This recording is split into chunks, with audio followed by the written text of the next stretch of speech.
Now that the troublesome situation has passed, we can relax and enjoy ourselves. He whispered these words to his niece's ear. The cause of the trouble was none other than his daughter. I had to leave home abruptly for a business trip. Despite my concerns about being away from my daughter for several days, John reassured me and bid me farewell, urging me to go in peace. My daughter and John usually spent quality time together, so I felt at ease leaving her in his care. However, recently, my daughter's behavior had taken a peculiar turn. In hindsight, I should have delved deeper into these feelings. "Mommy, don't go to work." My daughter clung to my leg, reluctant to let go. Unfortunately, I failed to recognize her desperate plea for help. Feeling like a failure as a mother, little did I know that John would lock my daughter in the storage room and embark on a trip with his niece. Forgiving John for the irreversible harm he caused to my daughter and niece is something I can never do. My name is Sherry. I married John the same year I became pregnant. Our daughter, Samantha, is now 5 years old. Our paths crossed through a common friend's introduction, a rather ordinary occurrence at the time. John, who had a fondness for children, worked at a toy manufacturing company, while I had just been chosen for a work project. Despite being engrossed in our respective careers, marriage was not on our minds. However, upon discovering my pregnancy with Samantha, everything changed. Having the baby meant taking a maternity leave and facing potential sidelining from the project. Witnessing similar situations at my workplace, I felt disheartened about my professional future. Yet John consoled me, expressing his willingness to quit his job and become a full-time stay-at-home dad.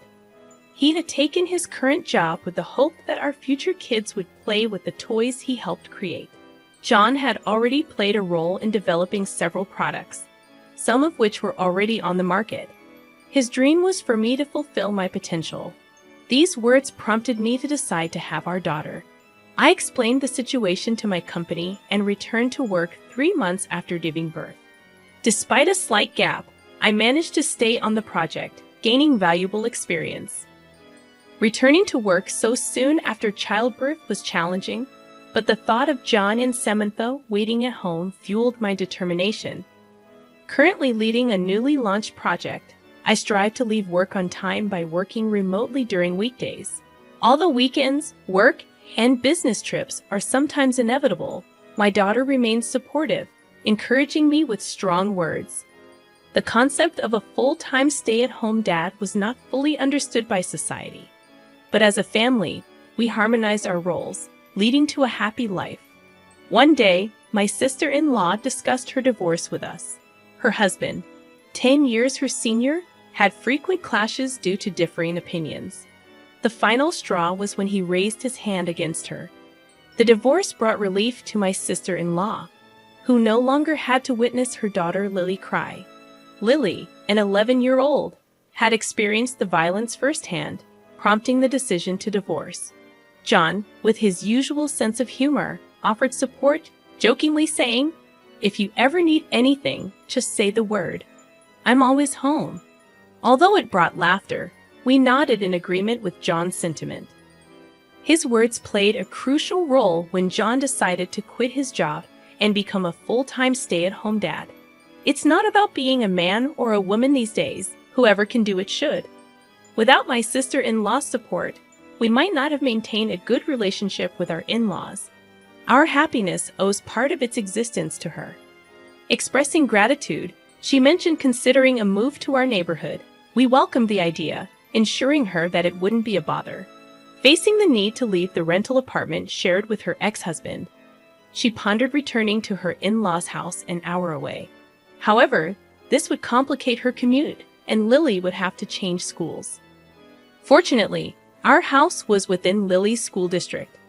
They found a vacant apartment nearby and decided to move in. Suggesting that we look after Lily after school until her mother finished work, John and I agreed. Despite my sister-in-law's initial concerns about being overprotective, our proximity allowed us to keep a close eye on Lily, making John's role vital in the process. With Lily in our care during her mother's working hours, we began a new chapter in our family life. Living nearby, my daughter and her cousin quickly adapted to the routine. Initially, everything seemed to be going smoothly. However, my daughter's sudden resistance to being apart from me raised questions.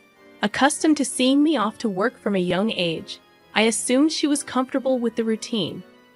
Was she feeling lonely, or was there another source of anxiety? Puzzled by her behavior, I attempted reassurance. "Mommy's just going to work. I'll be back tonight." Despite my attempts, my daughter clung tighter, revealing her inner turmoil. Concerned, I discussed the situation with John, who optimistically suggested that perhaps something happened at preschool. Assuring me that Lily's presence would provide comfort, John believed they might share secrets and alleviate any concerns my daughter had. Hoping this was the case, I refrained from pressing my daughter for answers. My daughter and Lily formed a close bond, with Lily treating her like a little sister. Observing their camaraderie, I believed my daughter's behavior was a passing phase. As my workload approached a lull, I planned to take leave and spend quality time with my daughter soon. However, unexpectedly, a business trip arose, requiring my absence for 5 days. Despite concerns, John's reassuring words encouraged me to proceed with the trip. Packed and ready, I left home 2 days later, with Lily visiting at the time. John, my daughter, and Lily saw me off with smiles. Little did I know that, at that very moment, events were unfolding at home beyond my expectations. John, exhibiting signs of departure, raised anxious questions from Lily. "Isn't Samantha coming with us?" John, to ease Lily's worries, fabricated a story about Samantha joining me on the business trip upon my return. Convinced by the tale, Lily accepted the explanation, and John directed my daughter to find a non-existent item in the storage room before my return. Samantha, believing her father's words, ventured into the storage room. Unbeknownst to her, John closed the door from the outside.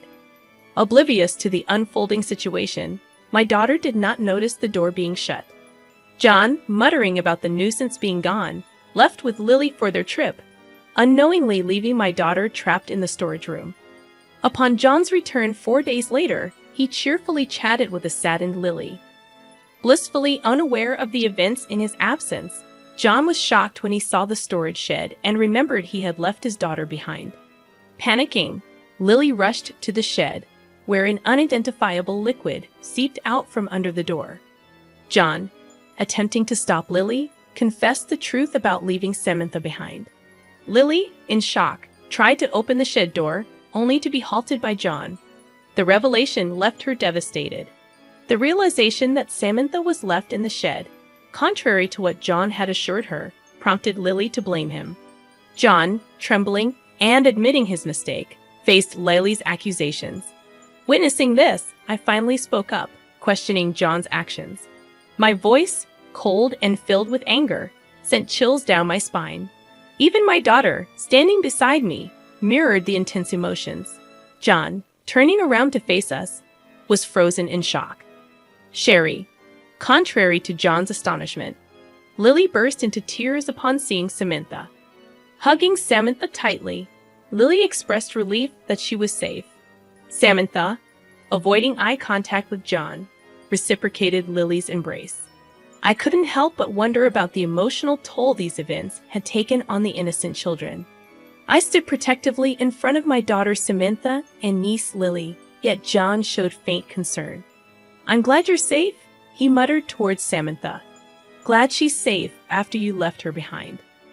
"What are you saying now?" "Samantha said she wanted to be with you." "And why are you here, Sherry? Weren't you on a business trip? You were supposed to return tomorrow." "Oh, so you thought you'd be back before I got home. Could it be that you often leave Samantha like this when I'm away?" John fell silent at my words. His silence was more affirming than anything else. I've already heard the story from Samantha. I'll be hearing it from Lily as well. Turning to Lily, who was still embracing Samantha, she met my gaze firmly and nodded as if she had made a decision. The fact that I was able to rescue my daughter Samantha was a stroke of sheer luck. The thought of what could have happened if my business trip dates hadn't changed sends shivers down my spine. On the day I was supposed to leave, I indeed boarded the Amtrak. However, I received a sudden notification that the trip was canceled. So I got off the train mid-journey and returned home. Since the trip was called off, I could return home directly, arriving earlier than my usual time. Finally, I would have a chance to talk with Samantha. I took a taxi from the station, rushing home. As I got out of the taxi and approached the front door, I heard a voice calling, "Mommy." Thinking Samantha had seen me and was running towards me, I turned towards the voice, only to be shocked. Samantha's voice was coming from inside the storage shed. "Samantha?" In a panic, I'd opened the shed door to find my daughter there, drenched in sweat and sobbing uncontrollably. At her feet lay the burst remnants of a water-filled bouncy ball I had given her. This toy was developed by John when he was still working at the toy manufacturer. I had given it to Samantha, hoping to cheer her up when she first started showing signs of distress. Apparently, she panicked when she realized the door was shut, either throwing or stepping on the ball, causing it to burst. The liquid seeping out of the shed was from this ruptured bouncy ball. The floor was also scattered with Samantha's old clothes. "What happened? Why are you in here?" I hugged my crying daughter and asked her. What she told me then ignited a fury in me, the likes of which I had never felt before in my life. "Samantha said you asked her to look for my jewelry. She's deeply shocked both from being left behind and being locked in." "Locked in?" The door wasn't locked. I thought she would come out on her own. Being suddenly shut in is frightening even for adults. It's not surprising she panicked and couldn't open it. And I've heard about the usual situation. Now I finally understand why Samantha started acting out. My husband would have noticed the cause. After all, he was the cause of it. After we started looking after Lily, John began to favor her, neglecting Samantha. My daughter felt increasingly lonely as John paid attention only to Lily. But Samantha, caring for me and my busy schedule, could only express her feelings in such a way. It seems she also knew Lily was troubled by John's behavior. The photo of them whispering might have been taken while they were discussing this. Samantha really wanted to talk to me about Lily and hoped I could help in some way. However, Samantha didn't have the right words to accurately convey this. Unsure of how to express it to me, Samantha's words to me were hesitant. Yet she cared deeply for Lily, despite feeling lonely herself. What a kind-hearted child she is. After hearing from Samantha, I immediately called John, but he didn't answer. No matter how many times I called, usually he would call back right away, and it was unusual for him not to answer. Something was wrong. Believing this, I reached out to my sister-in-law. During this conversation, I learned a shocking fact. John had told her he was going on a trip with Samantha and Lily. John had contacted my sister-in-law as soon as he found out about my business trip. Sherry is going on a long business trip. During that time, I thought of taking Samantha and Lily on a trip because Samantha might feel lonely. What do you think? My sister-in-law was also busy with work and felt guilty for not being able to spend much time with Lily. John lied that Samantha and Lily wanted to go to a theme park. And my sister-in-law agreed, thinking it would be good for Lily. Of course, I hadn't heard anything about this plan from John. Hearing this, I felt as if the blood had drained from my face. Could John have been planning to leave Samantha alone at home during this trip? I informed my sister-in-law that Samantha was actually at home. When I mentioned that I couldn't reach John, she said she would try calling him herself, and we ended the call. I thought something was off and checked around the house, and I was shocked. There were lots of prepared meals in the fridge, and the water heater for the bath was left on. Could it be that he prepared all this so Samantha could stay alone? That is, John had planned to leave our 5-year-old daughter alone for 4 days with just these arrangements. My sister-in-law managed to reach John, who was apparently at the theme park with Lily, and casually said, "I'll have to hang up.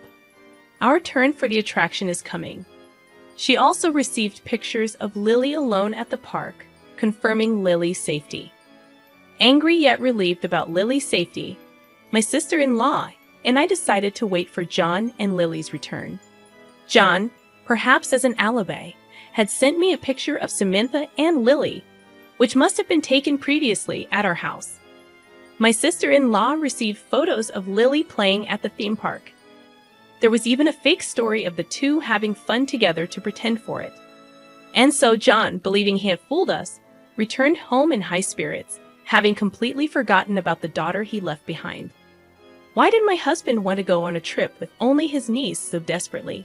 Why John wanted to go on a trip only with Lily was beyond understanding. His affection for his niece was one thing, but his actions were abnormal. I wasn't the only one who thought so. Really? What were you thinking? Leaving your own daughter behind to go on a trip with your niece? That's abnormal, sis. Why are you here? I've heard everything from Cher. My sister-in-law burst in out of breath, likely having run here straight from work. Seeing her, Lily left Samantha and ran to her aunt. Mom, Lily, I'm sorry. Then, for the first time, Lily told us everything about what my husband had done. As soon as we started looking after Lily, John began to pay attention only to her. According to what Samantha told me, it appeared so to Samantha. But in reality, it was more distressing for Lily. John had an unusual obsession with taking photos of Lily.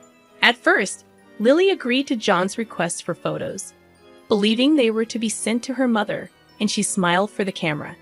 However, over time, John's behavior began to escalate. He started making specific demands for poses, and Lily began to feel uncomfortable.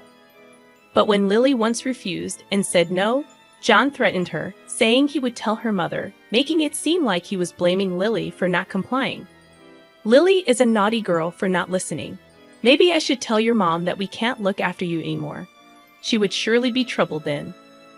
Manipulating Lily's desire not to upset her mom, John continued to take her pictures, and eventually, he took her on a trip, just the two of them. I really didn't want to go on the trip. It was creepy when he held my hand. Hey, Lily, that's not true, right? You used to be happy with me, asking me to pick you up. Hearing this, my sister-in-law yelled, "How old was she, you're talking?" and hugged Lily tightly again. Lily, like Samantha, had been enduring John's behavior, not wanting to worry her aunt, and John had misunderstood this as Lily being fond of him. My sister-in-law tearfully apologized to Lily for not sensing the danger and agreeing to the trip so casually. She regretted her complacency for always having John look after Lily. "I'm sorry, Lily. If only I had been more careful." Lily shook her head in her mother's arms, said in a trembling voice that she never wanted to see John again. John began to panic pathetically at this. "Don't say that, Lily. I just wanted to show you affection. Stay away from Lily from now on." But then my sister-in-law demanded he delete the photos and snatched his phone from him. In his panicked state, however, upon seeing the photo folder, she was lost for words. There was an abnormal amount of photos of Lily saved.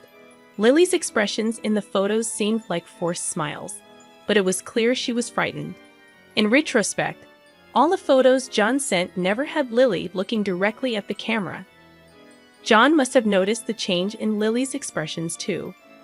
That's why John only sent photos where Lily's expressions weren't clear, yet he let his desires run wild and took Lily away.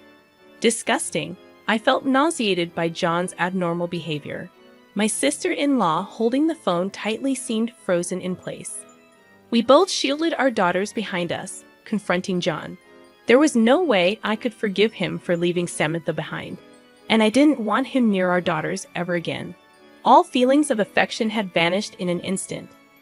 It's not like that. Listen to me. I love Lily, and of course, I love Samantha too. John continued to make excuses, only further frightening Samantha and Lily. I presented him with the divorce papers I had prepared during his trip, gathered our belongings, took Samantha, and left the house. I couldn't bear to share the same air with him for another moment. My sister-in-law and Lily followed us out. All that followed was my husband's sad screams.